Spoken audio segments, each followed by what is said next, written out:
Bhojpuri industries में कोई भोजपुरी गाना या बोलबम गाना आता है या बजने लायक गाना आता है तो हर कोई अपना उस पर विचार रखता है, हर कोई उसको सही गलत बताता है।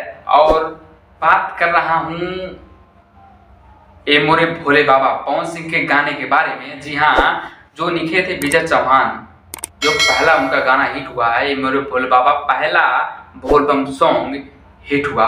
और एक और इनका गाना हिट हुआ था साड़ी से ताड़ी, आप लोग देखे होंगे, जो उनको पवन सिंह चैन दिए थे गिफ्ट, उसके बाद प्रियांशु सिंह के दिए थे।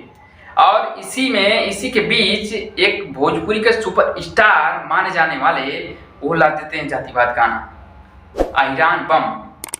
अच्छा बात पहले लाते थे जातिवाद गाना लाते थे, चलो ठीक है कोई बात नहीं, पहले लाते थे। अब भक्ति गाना, ये भी बोलबम सॉन्ग सावन के महीने में ये भी जातिवाद गाना लाना कहाँ तक सही है। अब यही छोटा क्रिएटर कोई गा देता तो बोलते हैं साला अपन जातिवाद गाता है। चलो ठीक है, बहुत लोग हैं जो जातिवाद गाना गाते ही हैं, ठीक है। अब मान लो आप भोजपुरी के सुपर स्टार हो तो क्या आप जातिवादी गाना लाओगे? और कोई ला देते? नहीं, बोलते हो ना हम लाखों करोड़ों गाना लिखवा देंगे, हमारे पास बहुत गाना आता है। तो कहाँ गया सारा? नहीं, जातिवाद ही मिला गाने के लिए क्या?